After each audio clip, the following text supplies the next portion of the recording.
Assalamualaikum warahmatullahi wabarakatuh. Kami dari kelompok 7 yang beranggotakan Rizky Prafitri Asmari, yang kedua Rohana, yang ketiga Sunarti, yang keempat Tommy Pratama, yang kelima Widyaningsih. Lokasi pengamatan yang dipilih oleh kelompok kami yaitu di Pantai Loang Balok, Kelurahan Tanjung Karang, Kecamatan Sekarbela, Kota Mataram, Provinsi Nusa Tenggara Barat. Kami memilih Pantai Loang Balok sebagai tempat pengamatan tanah garaman atau tanah salin karena tanah tersebut mengandung kadar garam yang tinggi. pH tanah yang kita dapatkan di lokasi tersebut yaitu 8. Pada tanah garaman atau tanah salin merupakan tanah yang mengandung kadar garam yang tinggi. Proses penimbunan garam mudah larut dalam tanah sehingga membentuk tanah garaman atau tanah salin disebut salinisasi. Biasanya, tanah salin terbentuk dari air laut yang masuk ke daratan atau dari irigasi dengan air yang mengandung garam tinggi.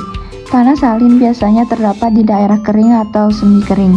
Karena di daerah tersebut, air yang mengandung garam tinggi tidak dapat terlepas dengan mudah akibat rendahnya curah hujan.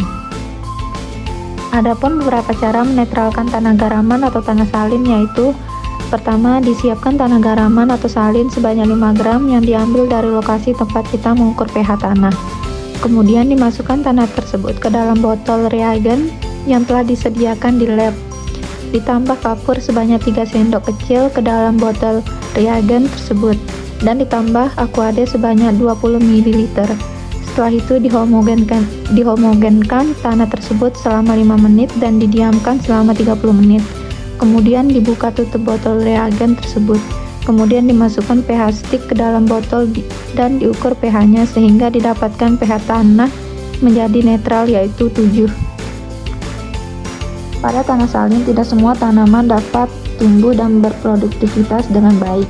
Pemilihan jenis tanaman yang cocok juga perlu diperhatikan karena tidak semua jenis tanaman dapat tumbuh dengan baik di tanah salin. Ada beberapa jenis tanaman yang tahan terhadap garam seperti mangrove, pohon bakau, dan beberapa jenis tanaman pangan seperti padi gogo. Tanaman yang rentan terhadap salinitas digolongkan pada tanaman glycophyt. Tanah salin mengandung NaCl yang tinggi yang menyebabkan rusaknya struktur tanah, sehingga aerasi dan permeabilitas tanah tersebut menjadi sangat rendah. Banyaknya ion Na di dalam tanah menyebabkan berkurangnya ion-ion Ca, Mg, dan K yang dapat ditukar, yang berarti menurunnya ketersediaan unsur tersebut bagi tanaman. Selain itu, tanah salin memiliki nilai pH yang tinggi sehingga dapat menurunkan ketersediaan jumlah hara mikro.